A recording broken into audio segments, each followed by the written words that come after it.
UK వెళ్లే భారతీయులకు పలు సూచనలు చేసింది కేంద్ర విదేశాంగ శాఖ. బ్రిటన్లో అల్లర్లు, హింస ఘటనలు జరుగుతుండటంతో అప్రమత్తంగా ఉండాలని సూచించింది లండన్లోని భారత హైకమిషన్. యూకే చేరుకున్న ఇండియన్స్ స్థానిక ప్రభుత్వ యంత్రాంగం ఇచ్చే సూచనల ప్రకారం నడుచుకోవాలని సలహా ఇచ్చింది. ఆందోళనలు, అల్లర్లు జరుగుతున్న ప్రాంతాలకు వెళ్లొద్దని తెలిపింది. ఏమైనా ఇబ్బందులు ఏర్పడితే ఎమర్జెన్సీ హెల్ప్ లైన్ను సంప్రదించాలని సూచించింది. యూకే వెళ్లే భారతీయులకు పలు సూచనలు చేసింది కేంద్ర విదేశాంగ శాఖ. బ్రిటన్లో అల్లర్లు, హింస ఘటనలు జరుగుతుండటంతో అప్రమత్తంగా ఉండాలని సూచించింది లండన్లోని భారత హైకమిషన్. యూకే చేరుకున్న ఇండియన్స్ స్థానిక ప్రభుత్వ యంత్రాంగం ఇచ్చే సూచనల ప్రకారం నడుచుకోవాలని సలహా ఇచ్చింది. ఆందోళనలు, అల్లర్లు జరుగుతున్న ప్రాంతాలకు వెళ్లొద్దని తెలిపింది.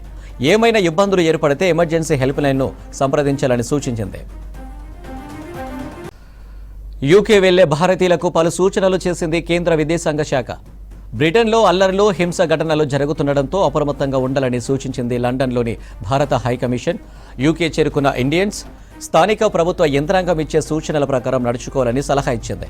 ఆందోళనలు, అల్లర్లు జరుగుతున్న ప్రాంతాలకు వెళ్లొద్దని తెలిపింది. ఏమైనా ఇబ్బందులు ఏర్పడితే ఎమర్జెన్సీ హెల్ప్ లైన్ను సంప్రదించాలని సూచించింది.